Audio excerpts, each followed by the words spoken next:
first one, what I'm going to ask everyone to do is introduce themselves, tell their role. But we had a very, I wouldn't say heated discussion last night, first of all, of what is everyone's views of what does engaging players and what does managing mean. So I'll ask each of the guys to introduce themselves, but also give their perspective of what they see or view as engaging and managing. So I'll start, first of all, with you, Bryan, if you introduce yourself. Thanks for having me. I'm Bryan. I look after CRM for Fanatics Betting Gaming. So I kind of manage their CRM stack and then all the kind of outbound communications that we have for our customers right across kind of what we call BAU CRM, lifecycle strategy, and then obviously tech and enablement. I've worked in the industry like my entire career. It was good to see some old faces coming in there, but yeah, like 15 or 16 years, and I've been lucky enough to work in the UK and Ireland, but also spent a bit of time in Australia, and then I've spent the last 3 years in the US market. So yeah, it's been great to get that exposure across different parts of the world and see how different customers interact, and particularly when it comes to CRM. I guess my take on your question, if you want me to go there, is... Go there, Bryan. Managing, to me, is kind of set and forget and kind of batch blast and not really take a lot of time to understand who your customers are and what they want, whereas engagement is, it's all about, like, at the end of the day, we want customers to come on your platform and bet, but you need to find unique ways to do that and to give them what they want. So whether it's a piece of content that's going to inform their next bet or their decision, if it's an offer that brings them back onto the platform, or if it's just knowing when is the right time to kind of contact them and make sure that you're front and center when they're going to be looking at their inbox or checking their push notifications. That's the type of strategies that we're trying to build at Fanatics. Super. Great intro, Bryan. Fantastic. Right, we move on. Lucy. Yeah. Hey, everyone. My name is Lucy Neylin. I'm Strategic Services Lead here for EMEA at Extreme Push. What I do is kind of lead a team of both technical and strategic services consultants to help a lot of you guys in the room to try and optimize your use of our platform. A lot of the team have like real world operator experience, so kind of layering on business insights on top of our product features. My own background, I've spent the guts of about 8 years working across sports marketing and sports betting and gaming. A lot of that time was spent at Flutter Entertainment, where I worked on the CRM team there for Paddy Power and Betfair. So I have a really good understanding of a lot of the challenges that many of you are facing daily. And yeah, really looking forward to sharing some insights today. And then, yeah, I can jump into that question. I think very similar opinion to yourself, Bryan. I think I almost see engagement as a spectrum, and like the top level is really like engagement and that true engagement whereby like it's almost knowing what your customers want before, like it's predicting what they want instead of just managing, is kind of segmenting and sending those BAU campaigns. And I think it's a spectrum that's like, yeah, top end is like behavioral led, behavioral driven, which I think is a challenge that a lot of us are facing to try and get to that point. But yeah, I think that's how I view it myself. Super, brilliant, Lucy. And Andrea, definitely last but not least. Nice to meet you, everybody. Andreas Hartmann, co-founder, CEO of VAIX AI. Since a few years now, part of Sportradar. We are working with operators to actually use exactly those predictions that we just talked about or personalization to make the interactions more meaningful. My distant past comes from early ages of party poker, running product and technology there. And possibly the reason why they asked me to come by as well is that 2006 built the first bonus program. 7 built the first very bad loyalty program, which we improved in 2008. And then in 2013, the first gamification module, achievements, missions. At one point was all the rage for Zynga. Didn't work neither. But long story short, but if I answer the question there, very basic, boring point, more is less is more. We have moved out of B2C into B2B, but from all the operators that we're working with, there is a divide between operators which just put in my monthly campaign and I shoot it out again and I shoot it out again just to get to that number, get to that budget goal that they have. And they're just happy to achieve this goal. And there's the other ones which take a little bit more of a sensible approach to say, okay, I might get a hit on the budget at the beginning, but I'm actually more pinpointing when to communicate and how to communicate. Obviously have to prepare. I've used data points as well that could show how this can be used a little bit better. But that's my point. So actually for me, the less is more tended to be really separate the wheat from the chaff in the last 1 or 2 years when I look at operators that we're working with. Super. All right, brilliant and great start. And Andreas, there's many reasons you're here, not just one. And that. So thanks a million. So we're going to kick off. We've a sort of a theme and approach going through it. So before we get to sort of the crux of it, I'll start with you, Lucy. So if you've looked at CRM over the last few years, say 12, 24 months, how have you seen it evolve? How have you seen it change that from your perspective? Yeah, I think a lot has changed in the last 2 years. It's kind of crazy, I think, how quickly things are moving on. The idea really of that managing view of segmenting your customers, having that monthly planning meeting where you're lining out your comms for the month and you turn them on, you schedule them, and then that's it.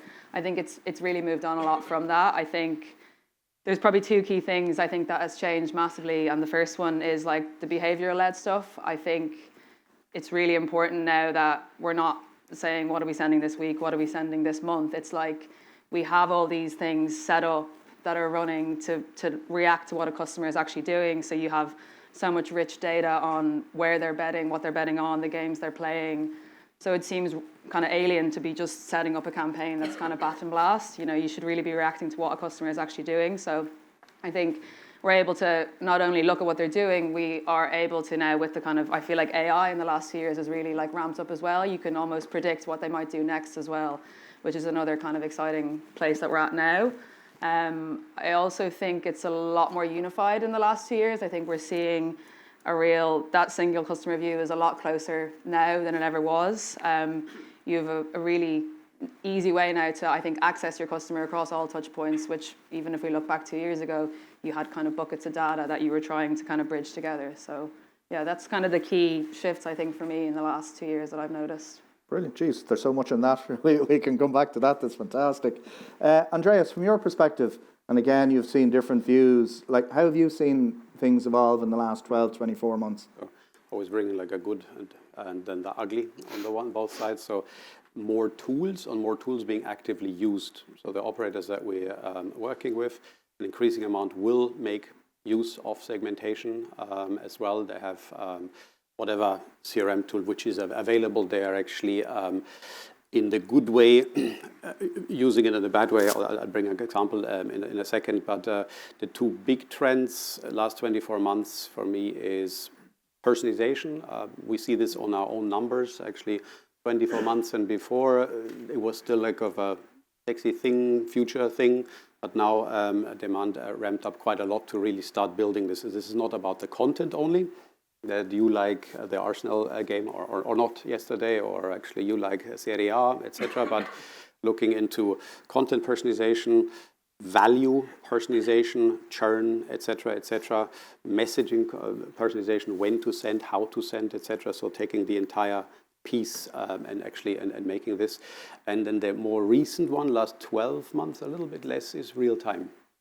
Not necessarily, a goal was just scored, but actually being able to react in real time if somebody has a miserable experience and he actually keeps on losing, to see this right now and be able to react and to that is something that we see a lot of movement as well. As I said, on the tool side, we see operators using it very well. Other operators, they're getting more tools and more channels. Push is coming, right? And actually there's email and there's all those different things. Just a statistic from a shall be unnamed, fairly large operator across the world in having had more access to those tools. In 2022, they sent about 7 to 8 emails, outreach emails, any kind of emails, campaigns, etc., to a user. And that actually moved up to almost 15 to certain segments, not to every user, but basically there is always the danger if you have more tools, you're just going to blast the guy on every channel that you have. And that's, I think, a danger, and we see this with some operators that they're overusing those tools, and then you fall into the spam trap at some point. And that's one of the... No, again, we see it as well with a lot of the operators. There's so many tools. They think it's like a sweet shop and go in and get them all. So it's one we'll come back to. And then, Bryan, from your perspective, you're obviously, Fanatics have been at the cutting edge and in the US and that. How have you seen things evolve in the last 24 months? Yeah, drastically, to be honest. I think to touch on the point you just made, when I started to work in the market, I really got my eyes open to how far behind the kind of strategies were when you compare to like the settled market over here, and like that batch and blast mentality was very prevalent and like quite shocking, to be honest. So like not even just within our organization, across the board, and like there's been quite a notable step change to move away from that in the US, and you can see operators are getting a lot more targeted and a lot more personalized, and even like one of our biggest competitors, they're not just giving you personalized content about an event that they know you might like, they're drilling right down into like a player or a enhanced price on a player prop that they know you like to bet on. So there's been a significant step change there. And then I think like mobile first mentality has been around for years, but I think even more so over the last couple of years. And like we talk a bit in my team about being with customers kind of in the moments that matter. So whether it's a positive thing that's happened to them when they're on the platform or a negative thing, it's really important that you can interact with them there and then, because the barrier to switch for them is so small. They can just pull their wallet out there and go straight to someone down the road. So yeah, the tooling and the data and being able to move that stuff around and trigger communications or experiences for customers, yeah, that's been a massive change in that space over the last 18 months, I would say. And obviously working with Extreme Push. Oh yeah, absolutely. Good man. No, brilliant. And again, there's some of the points we'll come back to as opposed to now. But if we go then sort of onto the crux of this sort of session and getting perspective, and it's really interesting then to get the view. So I'll start with you, Andreas, around it to the point of, are operators engaging? Are they managing? Or how are people being looked at and players in the two spectrums of engaging and managing? Yeah, so again, I'm coming back to that divide between these operators and those operators. Very good point about a big competitor, which shall be unnamed, sending out more personalized messages. And this is not necessarily, oh, the game is coming up or whatever, but I see, obviously, testing tons of operators. I have lots of email accounts or gaming accounts. The occasional happy birthday, right, is becoming more and more prevalent. Or leaning on Spotify. This was your betting history of the last year, right? So things like this are slowly popping up, and these are little tiny gems that are nice for an operator to see. So there's those users, and you get surprisingly few messages from those operators. But when you get them, you read them and you open them. And on the other divide, we have a lot of startups that just come in, they get some tools, they create the base promotions, and then they just shoot them out there. And you stop looking at them. I think that engagement and just managing, that will separate success from unsuccess if you use these tools a little bit better over time. One thing probably to add is you don't only come to a site because you get an offer, you get CRM. The product is super important as well. Right? If you like using it, if you have the features which are there, not every user is the same. Some people like to bet or wager this way, some people the other way, so your baseline needs to be right. Otherwise, it's not enjoyable either. No, super, and it's something we'll touch on in the next set of questions, but it's something really important and is around defining success and all of that. We'll come back on that side of it.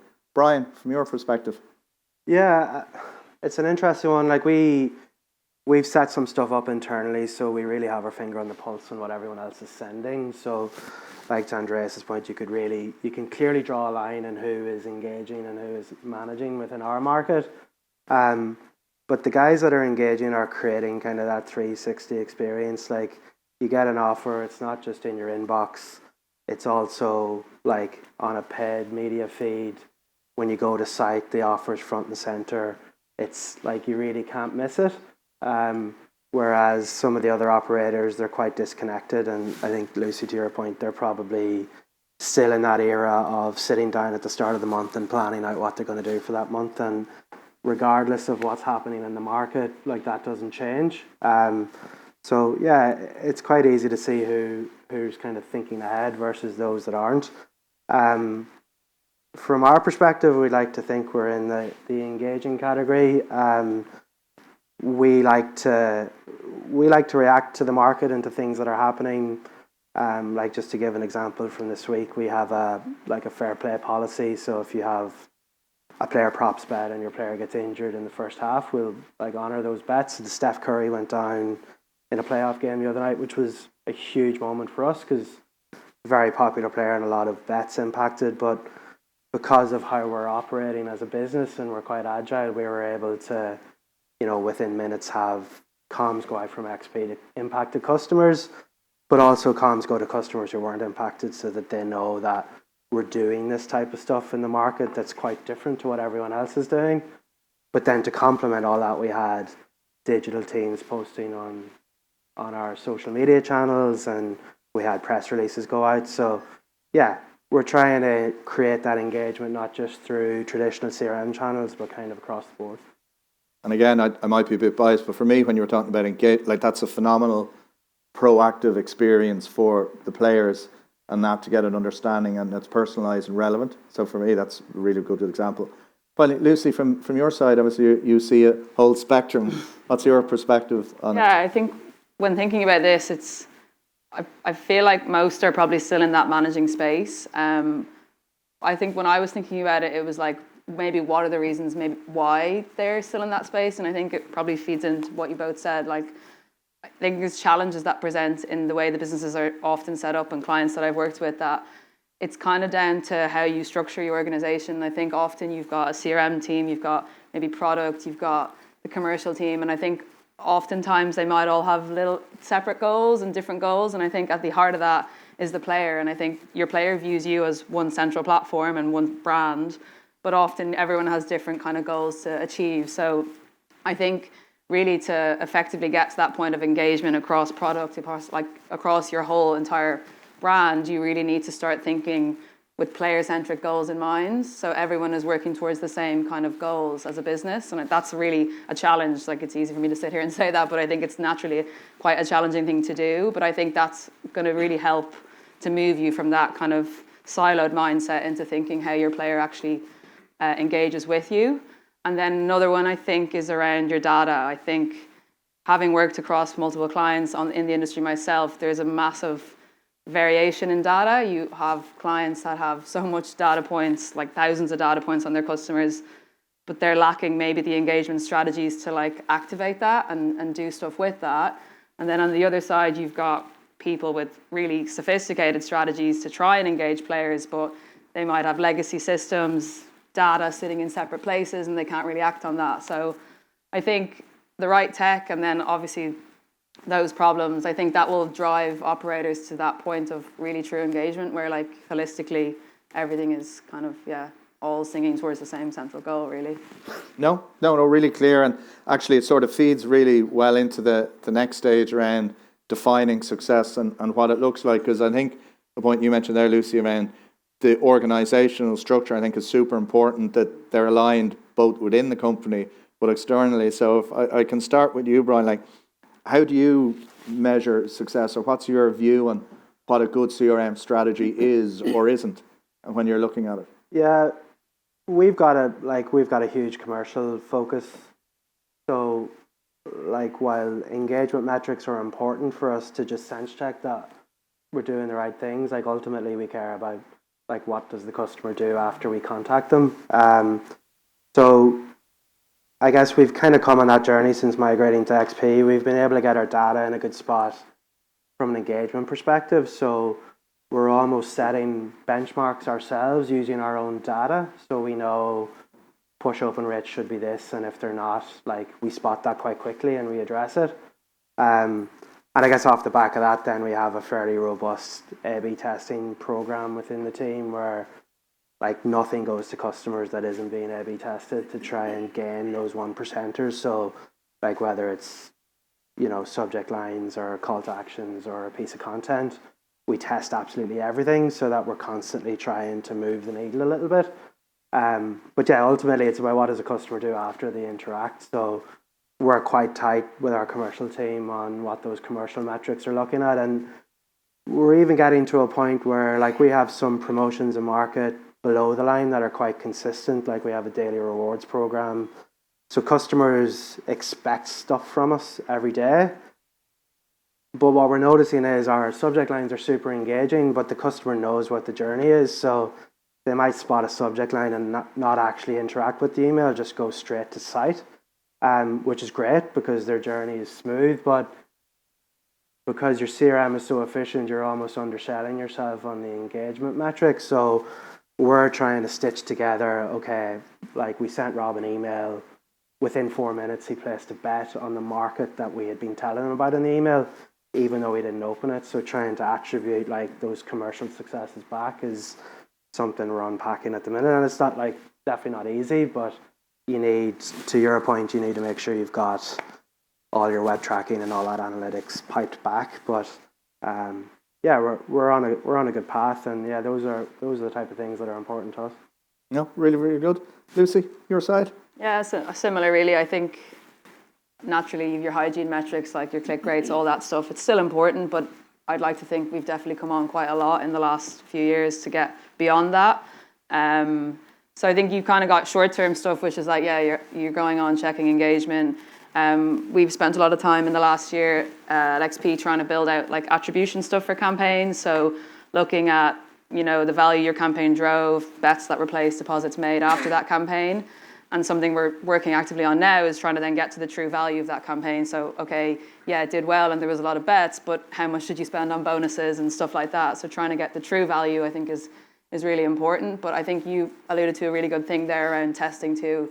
And I think working on that side myself, there's a lot of assumptions that are made about customers' campaigns set live and never really tested. And I think that's really important, that we should always be testing anything we're sending and really tracking, was there actually incremental uplift after that went out? And yeah, obviously you've got your longer term stuff like retention, lifetime value, but I think the short term metrics need to be correct first before you can kind of incrementally add value for a player. So No, superb. Andreas, your perspective? Let's start with the boring important. Obviously, click rate, send, open rate, and then finally you end up on the site as a user. At that point, what we have found that when you, for example, send a personalized casino or sports mailer, doesn't matter, you want to initially measure, oh, I recommended the Arsenal game, hopefully he bet on it. But then we found out actually they might bet on it anyway. And so what we looked at actually the second and third and fourth bet in that time. So you managed to bring the user to the site. So you want to see what other bets he's placing it as well. So there's an overall impact. There's what you actually suggested. And then there's this activity that he does 2 or 3 other bets because there's another recommender on the landing page and it gives you the suggestion, here's tennis, why don't you try that as well? So that is a data point that we're looking quite a bit. On the side, we're trying to work on the click-to-bet ratio or conversion rate. So actually, recommenders actually see click-bet conversion funnel in there. Actually, that's something that goes into our KPIs as well. On the casino side, there's something similar. We call it fancy name scroll fatigue. You land on the page, you see a game, and how quick. Think about Netflix. Don't find the movie, go to the pub, right? So that's the scroll fatigue. So if you actually able to capture when there's an impression and how quick will the user make a decision to click on a game. So we measured, for example, at versus a benchmark that we had that, for example, a good recommender is about 15-20% better in converting somebody to go faster to the first game because you just show the more relevant games in your face right at the beginning and you don't have to scroll down, etc. So scroll fatigue is something that we would be looking at as well. And then from a retention side, which is very, very important, if you think about the early life cycle is pure survival rate, right? A/B test built into our system by default. And if you say, okay, I ran the test for 2 months and all those users which are coming, first 10 APDs, how many come to the second? How many come to the third, etc. So there you actually have a fairly good retention metrics for early life cycle. That's a standard that we're looking at now based on the models that we're launching. And then there is a long-term, and then it gets more difficult, attribution and what was the marketing team, etc. Retention metrics over pure activity, which is identified by number of APDs and wagering as well, but on a player level. And that's it's the most difficult to capture because it's over 12 months as well. But these are the core KPIs. There's 15 other ones, but I think you want to... No, very clear and very succinct. And I think what's interesting, even though you come from different perspectives, there's a lot of commonality around looking at it, which shows, I suppose, the evolution of where we've come from. So it's great. We've got 25 minutes in and we haven't really talked about AI yet. So that's a first. But we'll give it a view. But something that everyone's talked around here is around personalization, is around real-time experience. How has sort of AI been utilized sort of to move away from static, as you call them, batch and blast, and make it into this personalized real-time side of it? So, Andreas, I'll start with you on that side. Funny you should ask. Yeah, AI. You might have something to give on this one, would you? Yes, I prepared so a few data points, which again comes out of working with operators, not as a B2C. Again, the two key points, I think, which are on the one side, personalization across the spectrum. So I know that you like the Arsenal game. I know that your value is whatever, your monthly value is 100 quid. I know that you're most likely to churn, 75% likelihood, in the next 30 or 60 days. I know that your repeat visits are still going to be 2 or 3. I know that you have the potential to be a VIP, right? Because the model can predict that. And then the model spits out, based on this one, a bonus suggestion, which doesn't overpay the user, because that would be wasting your money, or underpay as well. So actually, if you have all those components, then you can send something which goes beyond just like, these are recommended games for you. And there we have seen, again, it was a 90-day test across, so 3 months basically over time. We saw 2 batches, A/B, a difference in an uplift in 22% on deposits. That was a US operator, and then 15/16% of activity in terms of wagering and wagering bets and wager amount as well. So it does make a difference if you combine those components, and you don't have to go on a super duper player level, which is obviously something that we build as well, but you can bring it into segments, which is already better than just sending 3 groups, 50, 150, 500 or something like that. It's always better when you get a little bit more granular. So that's personalization. I think if you combine those components with a very nice, good CRM messaging system, then the second piece is then the real-time component. That is, again, very fresh, not easy to do, but if you can really find out that there are certain Nordic kind of regulations where you're not allowed to approach the user outside of the site, outside of the app. What are you going to do? You can only touch him when he's there. And if he has a horrible experience and the model can say, that guy has a really bad experience, send him a message now, because you're not allowed to send him an email. You're not allowed to send him anything which actually is outside where he's at. That makes a big difference for us as well. And we have seen a lot of use cases that actually operators bring to us for that. Ryan, from your side, something I know that's top of mind for you? It's hard to follow that. I think it's a pretty good summary. We like to use it to make superhero avatars of ourselves, but outside of that, yeah, I think so retaining share of wallet is huge, and we have so much data about our customers, so we're at the point now where we're trying to predict churn, and we have a team of data scientists who are building these type of models, and we're very much in the testing phase. But yeah, recognizing when you're at a risk of losing someone's share of wallet and then interacting quite quickly is is the part that it's playing in our ecosystem right now. But like we do have visions of like a big bottleneck for us is like content production and creative, and like it's quite mad that, you know, in this day and age, like that can hold up the execution of a campaign. So we're kind of looking to see how we can be utilizing AI from a content perspective. So then the automated churn prevention communications are going out when we recognize someone is going south in terms of performance, but it's also got automatic content in there that's relevant to that customer. But I think we're also quite wary of the pitfalls of personalization and personalization paralysis, if you like. Like we want to make sure customers still have opportunities to discover other things on our platform. Like we know you might like betting on football, but we don't want to just give you football content. We want to make sure that there's cross-sell opportunities. And at Fanatics, we also want to try and cross-sell them into other parts of our ecosystem. So while we recognize it can be very powerful, we also want to make sure that we don't overdo it. Yeah.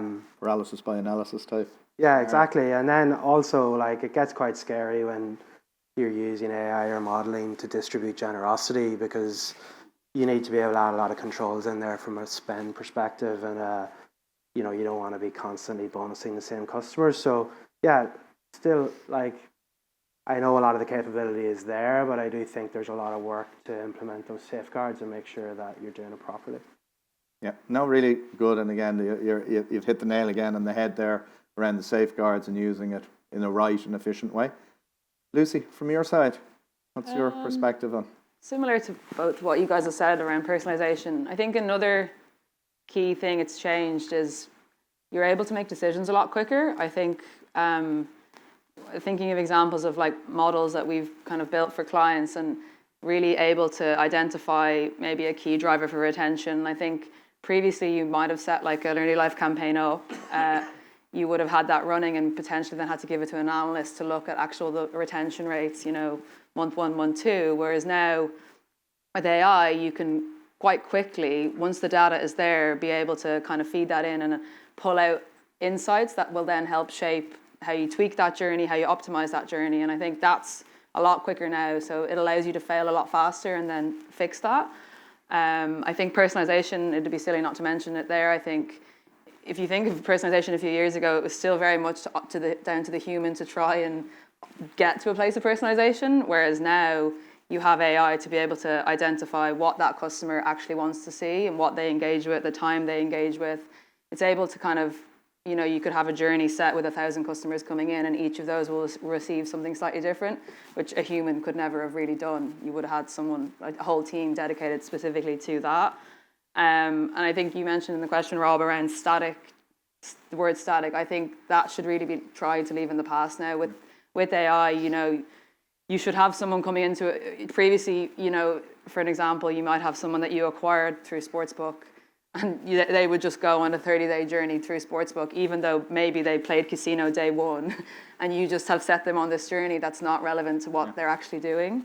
So I think the power of AI and with tools that we have at XP, but like beyond that, I think you have the ability now to quickly pivot and move them into something that is relevant, which, you know, you never would have been able to do beforehand. You would have just sat and forget, kind of. So yeah. No, brilliant, super. Oh, yeah, Andreas. I have to add something to Bryan. A very good point about the user coming to the site and then just betting on American football because that's his bet, right? If there's one tip for any sportsbook out there and you want to re-look at your homepage or start page, please, the homepage, not just football, right? This is the one big data takeaway we have from every operator. We always ask, let every sport be on their homepage and let the model decide what is most relevant for the user, because you will get 3 or 2 Champions Leagues or whatever, and then you get the tennis and he will betting on the tennis, because personalization is not only about giving you what you want, but also what you might want. Discovery, right? And this is really the key thing. So here's a very simple tweak you can do the homepage, replace the football only view, and then there's other tabs that nobody clicks on. Then actually just take everything across the entire offering that you have and let a model or anything do the best selection for that specific user. That would be one plea. So I think Andreas might have hit the one thing everyone can do when they leave, our check, but no, a really, really important side of it. So if we change it slightly, and everyone in some way has talked about the whole 360 perspective, and again, we've seen it hugely ourselves through the acquisition of Thunderbyte now into the unified platform. But when you look at it and the prevalence, and we hear a lot around gamification, loyalty, and it's understanding that, but it's understanding it in the holistic side of things. How, and I'll start with you, Bryan, how do you see the gamification and loyalty piece ultimately driving a whole 360 unified approach that impacts and improves engagement? Yeah, I think it's pretty pivotal, to be honest. We've been dipping our toe with you guys, obviously, in the free-to-play offering, but I think gamification goes beyond just like plonking a free-to-play game in your app. I think there's a lot more ways that you can do it. So we've, obviously, Extreme Push powers all of our communications, but we also have a partnership with Movable Ink that kind of gives us unique ways to just present content to customers. So not just your traditional, here's a hero banner with your offer in it. We have like scratch to reveal or open a box, and like customers just love it. Like the engagement goes through the roof when you test that versus the static content that we talked about. So yeah, like not just free to play, that brings customers to app, but you also have the danger of developing customer cohorts who just come to your app just for that. So it's really important that you're bringing gamification elements into all the things you do. It's huge for loyalty. So we're in the middle of launching like a Fanatics wide loyalty program.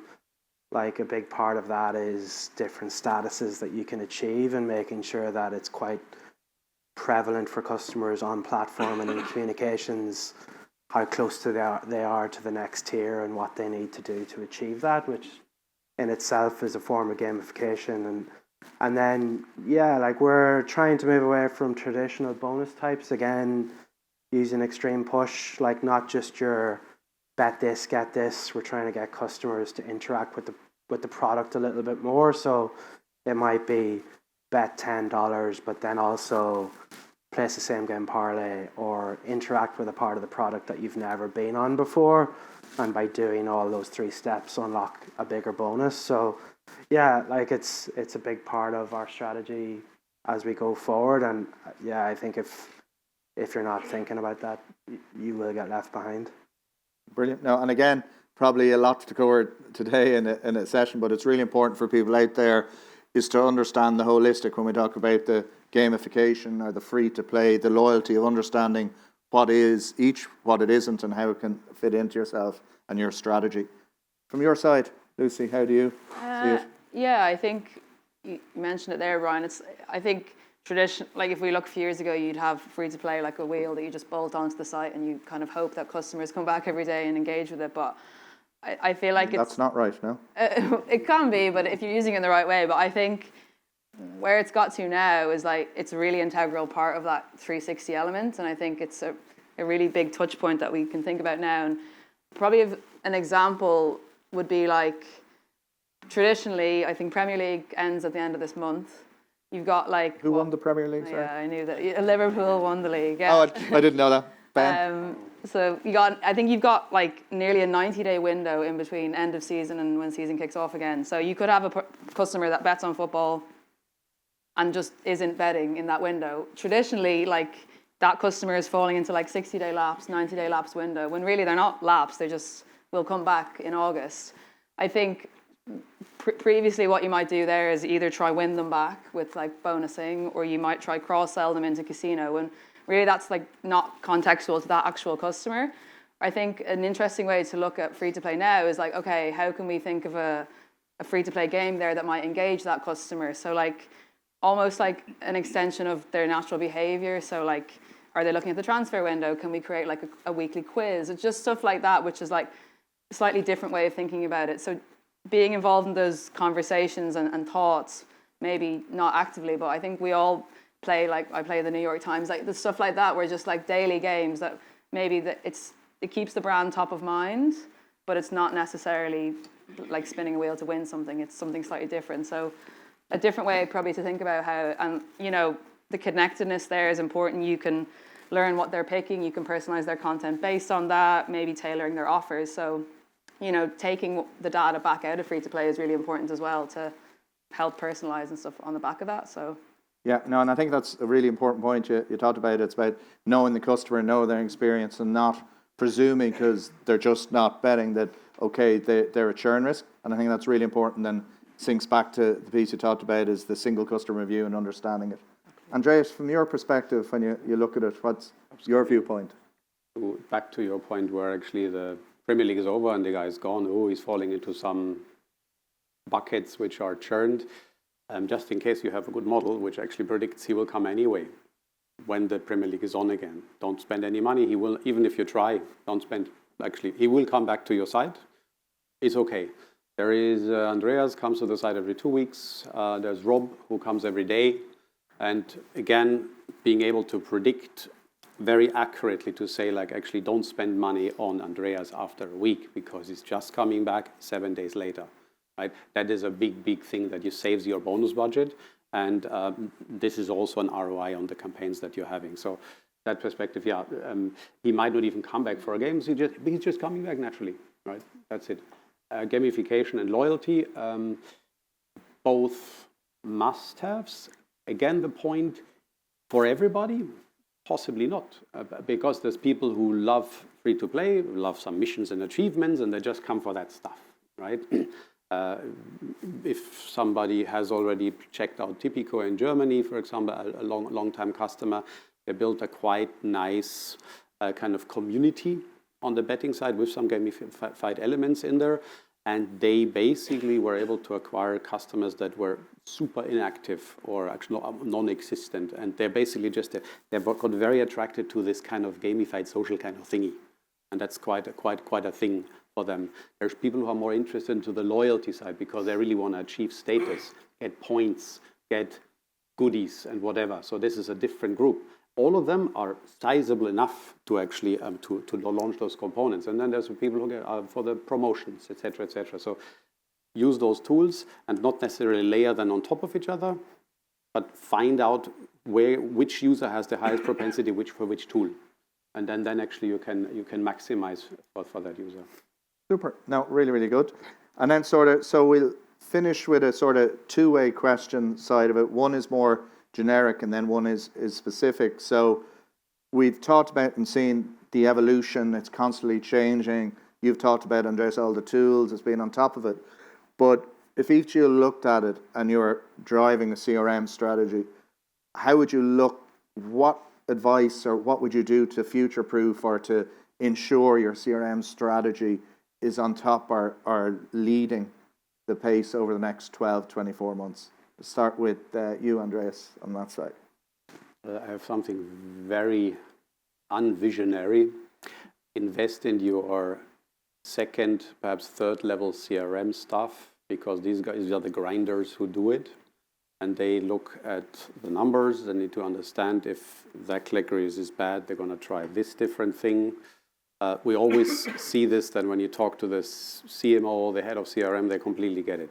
But then the guys who then have to use the tools, whether it is the CRM campaign, we're just setting up bonuses, whether it is actually using the AI output to define the bonuses, that where often the rubber hits the road and it doesn't work that well. So making it easy for the guys who actually really do it and help them turn themselves into nerds, right? And actually start really digging through that I think would make the difference, because there's a lot of tools out there. There's a lot of data if you correctly collect it. But then now I think there's a shortage on those people, which are really good people, which kind of drive this. So not very visionary, but I think we see this over and over again. You have all the tools, nobody uses them. Or they use it and they send the wrong query and you get something completely different out that this isn't relevant. So that's, I think, one. No, I totally get it, but maybe you wouldn't call them the nerds. But will you? I call myself a nerd, so actually they should be, yeah, sorry. Bryan, from your perspective. Yeah, I think there's kind of three things that you need to try and nail. Andreas mentioned at one point, but like your early life, your onboarding journey is really pivotal, and like we've failed a bit at that at Fanatics. We've been doing lots of testing in that space, but getting customers in for a sign-up offer is great, but like you really, really need to do everything you can to retain them into week 2. And if you do that, your chance of retaining them long-term just grows tenfold. So in that opening week, making sure customers are educated on your product and how to use it, encouraging them to try the features, and making them realize why your platform is unique and different to what else is out there. That's key in early life.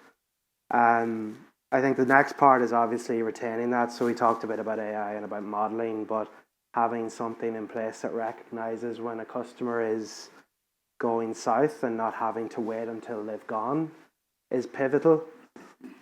And then the third part is tech. So like we all know, you need like a decent tech stack to really nail CRM. And I think I mentioned we talk a bit about moments that matter. Like you need to be able to respond to something that's happening for the customer in relative real time. Otherwise, like I said, they're just going to pull their wallet out and go elsewhere. So setting yourself up in a way where if a customer has a bad experience, you recognize it quite quickly and you can use the data and react as quickly as possible. Yeah, I think there are kind of the 3 key areas of focus. Super. And Lucy, from your perspective, when you think about it? I think data is really important. I think understanding your data, it's the foundational layer. And I think as, stuff like AI and the agentic AI layer comes in, if you don't have the right data, you're not going to be able to like make use of that. So I think it's really important that you get your house in order, because if that's not right, then everything else will kind of suffer as a result. So I think that's one key thing. I think a lot of the time we work in CRM, but we never actually go out and proactively ask customers. I think a really interesting thing that I've done previously is like insights and working really closely with the insights team to actually garner customer feedback.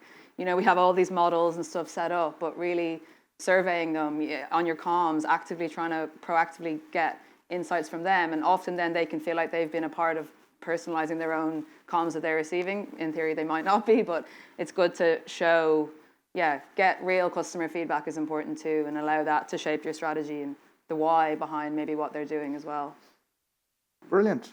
For that, and sorry, the only thing I'd add, and I think Andreas mentioned it, but it's about the people. So one thing for me is about getting the right people, but it's the enablement and the consistent sort of upskilling and knowledge. And it's something that XP for us is no point in being just experts in the tech, but it's understanding the industry, how it's going, and having that viewpoint. So for me, it's really important. The people and continuing to invest in your people is really important.